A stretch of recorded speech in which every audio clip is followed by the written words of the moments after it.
For over a century, the golden face of King Tutankhamun has stared back at us with an expression of eternal youth and divine authority.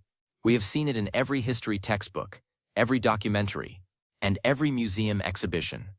We thought we knew everything there was to know about this 11-kilogram masterpiece of solid gold, lapis lazuli, and carnelian.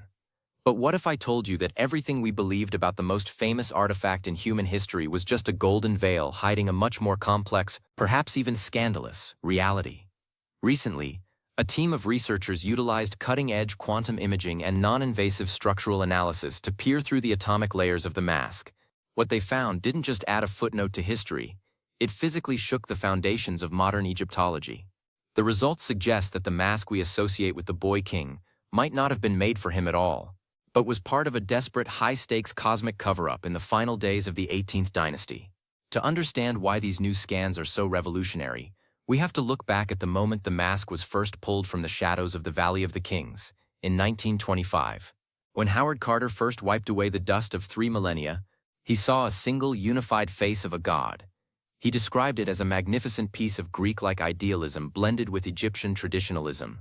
For decades, that was the narrative. It was a custom-made funeral mask for a young king who passed away unexpectedly. But as our technology evolved from basic photography into the realm of quantum physics, that unified face began to show cracks, literally and figuratively. The latest quantum imaging doesn't just take a picture of the surface. It uses particle sensors and subatomic reflections to map the density and the chemical composition of the metal at a microscopic level. Imagine being able to see not just the gold, but the exact temperature at which that gold was poured and the specific hammer strokes used to shape it. When the researchers applied this to the mask, they noticed something impossible for the human eye to detect. The face of the mask and the headdress of the mask, the famous Nemes crown, were made of 2 different alloys of gold. Not just slightly different, but chemically distinct signatures that suggest they were manufactured in different workshops, perhaps even years apart. This was the first tremor in the shockwave that hit the Egyptological community. If the mask was a single bespoke commission for Tutankhamun, why is the face a different grade of gold than the ears and the crown? The quantum signatures showed that the faceplate had been physically soldered onto the main body of the mask at a later date. This isn't how you make a royal masterpiece for a reigning pharaoh. This is how you renovate an existing piece of equipment. The implication was immediate and jarring. Someone else's face had been removed, and Tutankhamun's was put in its place. So who was the original owner? To answer that, the scans went deeper into the areas around the ears. For years, observers have pointed out that King Tut's mask has pierced ears. In ancient Egyptian culture, earrings were almost exclusively worn by children or women of high status. While Tutankhamun was a young man when he passed, he was an adult king. It is highly unusual for a king's adult funerary mask to feature pierced ears. The quantum imaging revealed that the holes in the ears had originally been covered or filled by gold discs that were later removed or modified. This suggests the mask was repurposed from a female royal. This leads us into one of the most mysterious periods in human history. Before Tutankhamun took the throne, there was a figure named Nefertiti, a female pharaoh who likely reigned for a short period after the passing of the heretic king Akhenaten. Many scholars now believe the mask was originally intended for her. When she vanished from the historical record or was sidelined, her funerary riches were likely moved into storage. Then, when the 19-year-old King Tut passed away suddenly, the priests were in a panic. A pharaoh's tomb takes decades to prepare. Tutankhamun's was only partially finished.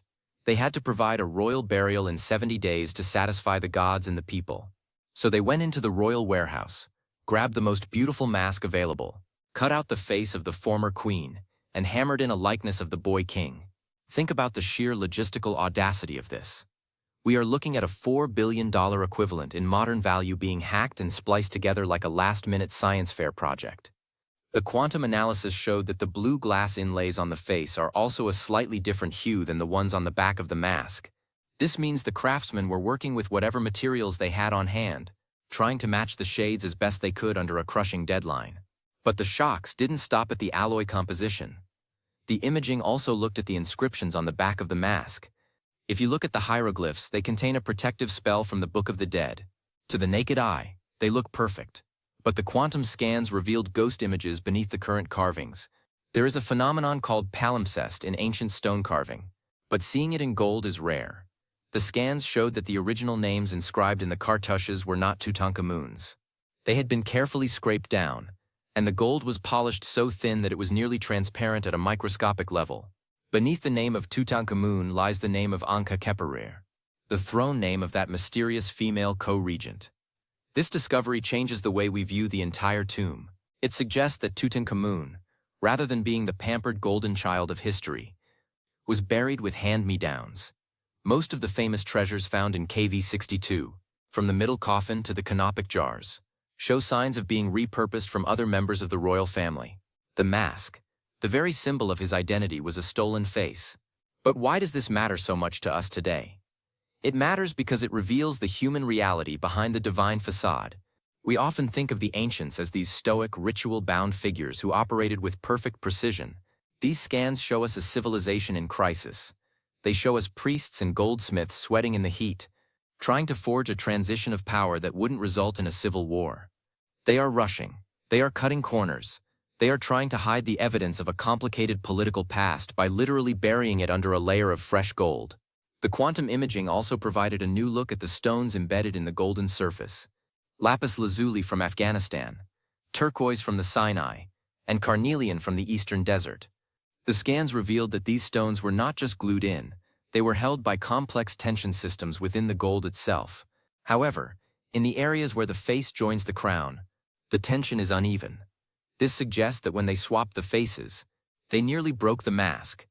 There are microscopic stress fractures in the gold around the jawline that have remained invisible for 3,000 years.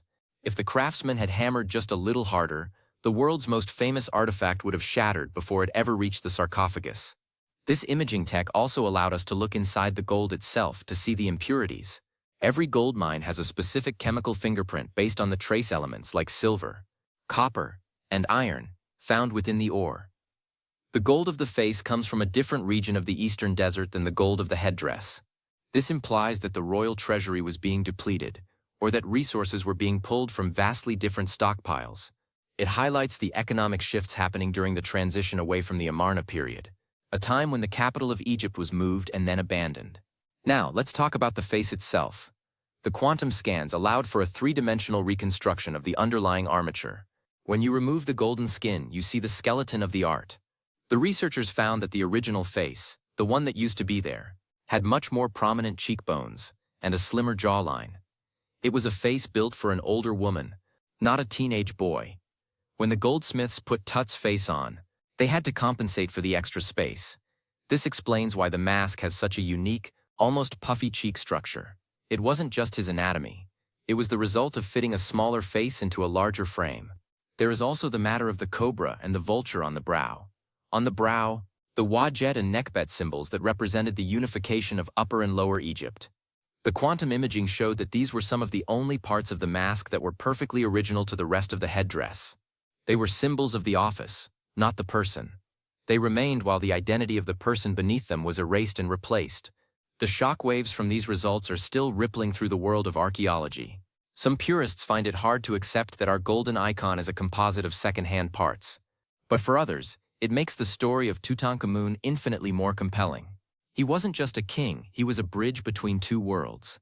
A boy caught in the middle of a religious and political storm so great that even his journey to the afterlife had to be improvised. Imagine the scene in the royal workshop. The king is gone. The 70 days of mummification are ticking down. The high priest of Amun is breathing down the neck of the master goldsmith. They have the queen's mask. It is beautiful, it is perfect, but it isn't the king. They have to decide, do they bury him with a mask that doesn't look like him, or do they risk damaging a masterpiece to make it right? They chose the latter. They used heat and precision hammers to cut away the queen's features, and they forged a new face, a young face with big eyes and full lips, and they welded it onto the old crown. They polished the seams until they were invisible to the sun, but they couldn't hide them from quantum sensors. 3,000 years later. This brings up a fascinating question about the ethics of ancient Egypt. To us, this might seem like a forgery or a lack of respect. To them, it might have been an act of extreme devotion. They were doing whatever was necessary to ensure the survival of the Matat, the cosmic order. A king could not go to the afterlife without a face. If they had to borrow one and modify it, that was a small price to pay for the stability of the universe. The scans also looked at the adhesive used to set the eyebrows and the eye outlines, which are made of lapis lazuli. The quantum analysis showed that the adhesive was a mixture of pine resin and beeswax, but it was applied in two distinct layers. The bottom layer was older and had begun to crystallize before the top layer was added. This is a clear smoking gun. It means those blue stones were removed and reset. This likely happened when the face was swapped, as the lapis eyebrows would have needed to be realigned to match the new, boyish eyes of Tutankhamun. The level of detail we are talking about here is almost terrifying. We can see the microscopic scratches from the polishing stones used by the workers. We can see where a tool slipped and left a tiny gouge that was later burnished away. It makes the craftsmen of ancient Egypt feel like colleagues to modern engineers. They weren't just artists, they were problem solvers working with the highest stakes imaginable. As we look deeper into the results of the quantum scans, we see that the back of the mask also tells a story of survival. The gold on the back is slightly thinner in certain areas, suggesting it was beaten out to cover more surface area. This points to a shortage of the previous metal at the time of the funeral. Egypt was coming out of a period of massive upheaval. The temples had been closed, the economy had been reoriented around a single sun god, and then everything changed back. The resources of the state were strained. Even for a pharaoh, gold was becoming a managed resource rather than an infinite one. This research also sheds light on the mystery of the tomb's location and size. Tutankhamun was buried in a tomb that was likely intended for a high-ranking official, perhaps even his successor, A. This fits with the theme of the mask. Nothing was as it seemed. The tomb was a placeholder. The treasures were repurposed, and the mask was a hybrid. It creates a picture of a dynasty on the brink, clinging to its golden glory with whatever means necessary. For the viewers who love the idea of nature and the passage of time, think about the gold itself. That gold was mined from the earth using primitive tools, refined in charcoal fires and hammered by hand. It lived in the dark for 3,000 years, protected by the desert sands and the limestone cliffs. It survived earthquakes, floods, and the rise and fall of countless empires. Now, in our era, we are using the most advanced technology we have ever created, the fruit of our understanding of the very atoms that make up the universe, to look back at that gold and ask it questions. And the gold is answering. It is telling us about a queen who was forgotten and a boy who was remembered in her place. It is telling us about the tension between the eternal and the immediate. It is telling us that even the most perfect icons have a history of struggle and adaptation. The results of the quantum scans didn't just shock Egyptologists because they changed the name of the owner. They shocked them because they proved that the past is never settled. There is always another layer, another secret hidden in the metal. The technology used here, quantum imaging, is usually reserved for the most advanced medical research or high-level physics experiments. Applying it to an ancient artifact is a bridge between two separate peaks of human achievement. It shows that we are finally developing the tools to see through the mysteries of the past without ever having to touch or damage the objects themselves. We can now perform a digital autopsy on a 3,300-year-old object and see the fingerprints of the people who made it. This leads to a larger conversation about the rest of the tomb. If the mask was repurposed, what about the famous golden throne? What about the chariots? What about the jewelry? Preliminary scans of other objects in the Cairo Museum are already starting to show similar patterns. We might find that the treasure of Tutankhamun is actually a curated museum of the entire late 18th dynasty, a collection of the finest works from several reigns, all bundled together to give one young king a spectacular send-off. Imagine the implications for our museums. We might have to relabel hundreds of objects, but far from taking away from the glory of King Tut. This adds a layer of intrigue that makes him even more fascinating. He becomes a symbol of the resilience of his culture. He represents a society that refused to let its glory fade, even when it had to resort to the ancient equivalent of fake it till you make it. The imaging also revealed something about the eyes of the mask. The whites of the eyes are made of quartz, and the pupils are made of obsidian. The quantum scans showed that the quartz was sourced from a specific quarry that was only active during certain parts of the year, due to flooding from the Nile. This allows us to narrow down the window of time when the faceplate was manufactured. It aligns perfectly with the known timeline of Tutankhamun's brief reign, confirming that while the crown was old, the face was indeed a new addition made during his lifetime or immediately after his passing. This level of forensic detail turns archaeology into a detective story. We are looking at the evidence left behind by people who never expected to be caught. They thought the mask would remain in the dark forever, a secret between the king and the gods. They didn't count on the invention of quantum imaging. They didn't count on us being able to see through the gold to the solder and the scrapings. But there is a beauty in this shocking revelation. It makes the mask a more honest object. It shows that it was a piece of work, something created by human hands under pressure. It isn't just a divine icon. It is a testament to the ingenuity and the desperation of the people of the New Kingdom. It shows that they valued the image of the king so much that they were willing to commit this grand act of artistic transformation to preserve it. As the research continues, we are likely to find even more surprises. There are rumors of hidden chambers within the tomb of Tutankhamun, and some believe that the original owner of the mask, Queen Neferneferuaten, might be resting behind one of those walls. If she is, and if she has her own treasures, we might see the other half of this golden puzzle. We might find the missing pieces that were taken from her to build the Boy King's legend. The quantum imaging has given us a new set of eyes. It has allowed us to look past the gold and see the history. It has reminded us that even the most solid things in our world are often made of layers. Behind every great icon is a story of modification, adaptation, and survival. The golden mask of King Tut remains one of the most beautiful objects ever created. But now we know it is also one of the most complex. It is a story of a lost queen, a hurried funeral, and a master goldsmith who did the impossible. It is a story of two different golds, mismatched glass, and hidden names.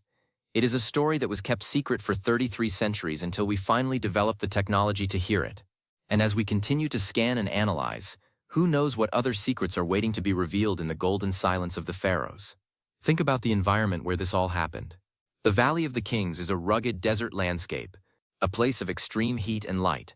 To think that within those cliffs, in a small, cramped room, this level of sophisticated craftsmanship was being performed is incredible. The nature of the Egyptian landscape, with its predictable Nile floods and its harsh desert borders, shaped the way they thought about time and resources. They understood that things change, but the image must remain. They understood that the person might go, but the office of the pharaoh is eternal. The mask, it is a fusion of the past and the present, a bridge between two rulers that ensures the continuity of the state.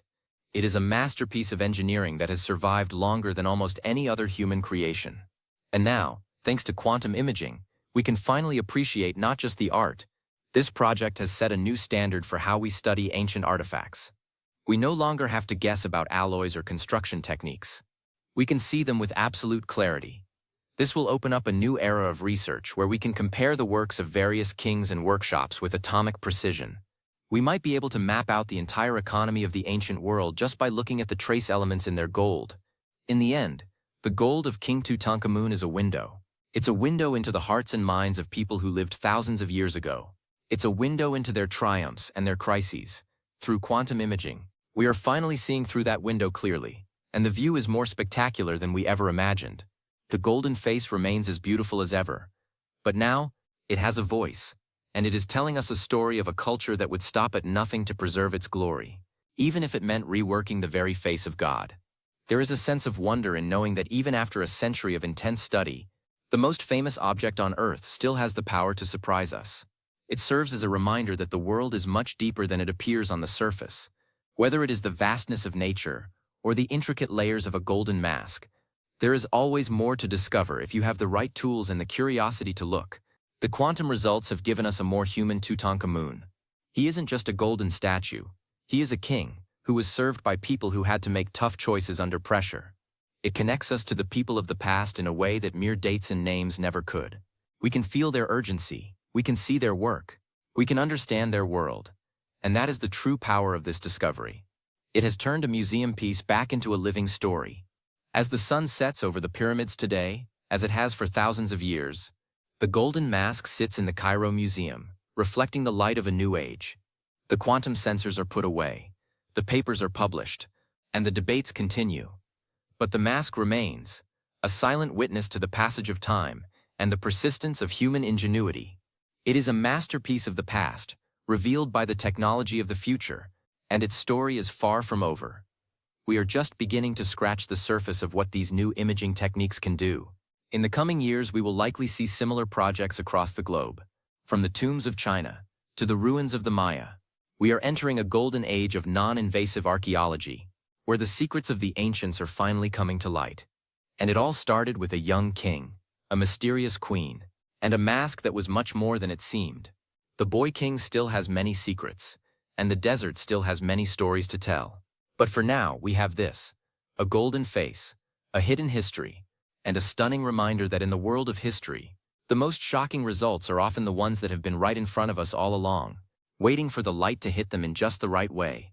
The legacy of King Tutankhamun is not just his treasure, but our ongoing quest to understand it. And that quest is just getting started. Imagine the next generation of researchers. What will they find? Perhaps they will find the source of the gold, the names of the specific craftsmen, or even the rituals that were performed as the mask was being spliced together. The possibilities are as infinite as the gold itself, but whatever they find, it will be built on the foundation of what we are learning now. It will be built on the shock of the quantum results and the realization that the past is a living, breathing thing that continues to grow and change as we learn more about it. Until then, we can only look at the golden face and wonder, who was the first person to see it? Who was the last person to touch it before the tomb was closed? And what were they thinking as they hammered the name of a new king over the name of the old? We might never know their names, but thanks to this technology, we know their work, we know their struggle, and we know that they succeeded. They created something that would last forever, even if they had to reinvent it at the very last second. The story of the mask is a story of triumph over time. It is a story of how humanity pushes back against the darkness, using whatever tools we have, whether they are bronze hammers or quantum sensors. It is a golden thread that connects the ancient world to the modern one, reminding us that we are all part of the same human story. A story that is always being rewritten, always being scanned, and always, in some way, shocking. So next time you see that famous golden face, don't just see a king. See a puzzle. See a crisis. See a masterpiece of adaptation. And remember that the most beautiful things in the world are often the ones with the most complicated histories. King Tut's mask is not just a relic, it is a survivor. It is a testament to the fact that even in the face of the inevitable, we will always find a way to create something eternal. And as we peer deeper into the atoms of our history, let's be prepared for more shocks. Let's be prepared for our textbook narratives to be rewritten.